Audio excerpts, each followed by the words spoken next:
Hello everyone and welcome to LEGO Star Wars Hot Takes episode 44. As always, if you have any hot takes or controversial opinions about LEGO Star Wars that you want me to discuss next week, make sure to go ahead and drop them down in the comments below. But jumping right into it, this first one comes from Omar's Maria Excels. I guess that's how you say your name. He says, hot take, the new Stormtrooper helmet is better than the Rogue One helmet. It looks better and there's no excuse that you can't turn the head. You couldn't turn it on the last one either. And well, actually, you can turn it on the older one. It's just that once you turn it so far, the helmet will kind of hit the shoulder of the minifigure and it will raise up. And even when it does hit the shoulder and raise up, it's hardly even noticeable and the figure still looks good. But on the newer ones, you can't turn it at all. Like, you can't even begin to turn the helmet. So if you want to use these newer figures on a mock or pose them somehow for a photograph or whatever, you can't do that because the helmet can't turn. And then back to the shaping, I just simply think the older one looks a lot cleaner. The newer one is super oversized and very bulky looking. I mean, it's called the Family Guy Stormtrooper for a reason. And then on top of that, I also hate how its side profile looks. As you can see here, it kind of like dramatically droops over the torso of the figure at like this 90-degree angle, which one is the reason it can't turn, but on top of that, it just looks ugly. It looks like the helmet is like melting and drooping down over the front of the figure. It just looks weird. And when you compare it to the older one, I just think it's disgusting. Like, it's so obvious how much of a downgrade it is. So yeah, everything that the newer version does wrong, the Rogue One version does right. So obviously, I'm gonna continue to think the Rogue One version is better. Exolysis, I really hope I said your name right. He says, hot take, old sequel sets are better than modern prequel sets. And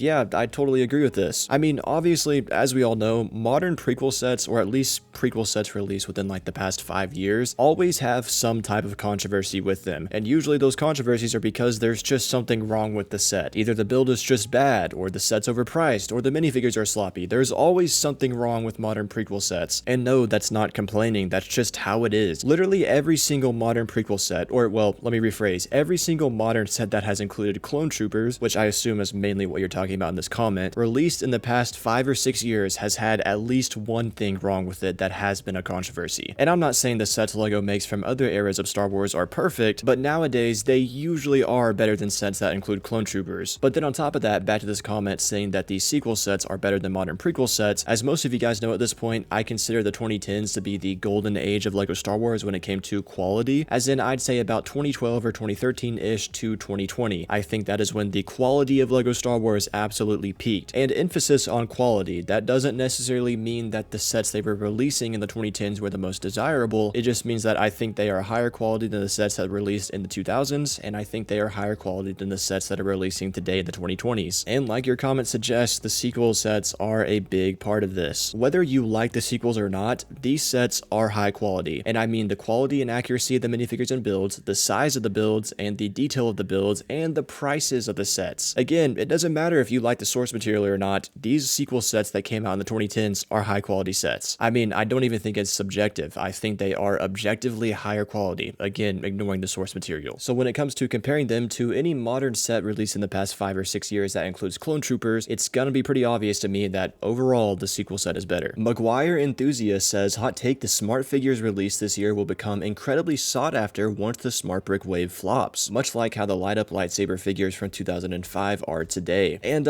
I'm not really sure about this. I mean, I definitely see where your thought process comes from with these smart brick figures. I mean, you just connected the dots to the light up lightsaber figures from 2005. And yeah, I guess theoretically there is a chance that when this smart brick wave flops in 10 or 15 years, if LEGO is still as popular as it is today, these smart brick figures might become a new grail for people and be super rare and everyone might want to get one, just like what happened with the light up lightsaber minifigures like you mentioned. However, I have to say there is definitely a difference between these two figures. The first one is that the smart brick figures are literally just ugly. I mean, they got numbers and trash cans printed onto the sides of them, and then there's also other little things like the R2-D2 having a flat back and then Darth Vader having a short cape. They're just overall pretty ugly figures, and the light up lightsaber figures from 2005 aren't necessarily ugly figures. They're figures that look exactly like all the other figures from that time period. The only difference is that they light up, obviously. But then on top of them being ugly, probably the main thing that goes against what you said is that unlike the light up lightsaber figures, the smart brick figures do not function on their own. They obviously need the smart brick and the smart tag to interact with, you know? But with the light up lightsaber figures, they're appealing today because they simply work on their own. They just have a battery in them, and when you push the head down, the figure lights up. You don't need anything extra. So again, there could be some truth to your comment. I mean, I see where you're coming from. I see how you connected the dots. However, when you actually dig into it, there are some pretty drastic differences between these two figures that will probably lead to this this not happening. Nathan the First says, hot take, the First Order Heavy Scout Walker is a pretty underrated set. Obviously, the spring-loaded shooter messes up its look a little bit, but overall, I think that the set is pretty unique. And I actually agree with this. I honestly think this set is really cool looking. I mean, most of you guys watching this probably forgot this set even existed because it's from the sequels, and also it didn't even appear in the movie it's from. But the thing just simply has a cool look, to me at least. To be honest, it doesn't even necessarily look like something that would appear in Star Wars. It looks like something from Halo. I can't really describe it, but it just has a more like futuristic military look, like something from Halo rather than a Star Wars look. But regardless, I just think it looks awesome. Shampooer says, hot take, the Anzellan Starship is better than any midi-scale set. It's priced better than most, and it has 3 really cool micro figures. And just like the midi-scale sets, it isn't meant to fit figures, so it doesn't need any. And I mean, I see why you're saying this. This Anzellan Starship right here, I guess, has a better value when you compare it to midi-scale sets, especially a set like Divinitor, which it's $5 cheaper and significantly larger and has micro figures. But that's only seeing it from a value standpoint, which is really just one aspect when you want to talk about which sets are actually better. And honestly, I'd say that value is probably the only thing this Anzellan Starship has over midi-scale sets. Because I mean, midi-scale sets are of iconic, cool-looking vehicles like the Millennium Falcon, Divinitor, the Acclamator, etc. And this Anzellan Starship is a random ship that none of us have even seen before. And on top of that, the ship itself is just kind of ugly. So I mean, again, from a value standpoint, I see why you're saying this, but that's only one aspect. Midi-scale sets, for the most part, seem to beat this set out in every other area. Liam Thompson says, hot take, the worst tragedy of LEGO Star Wars is the fact that there were no playsets for the 10th year anniversary of The Force Awakens this year. And man, we're talking about sequel sets a lot this video, but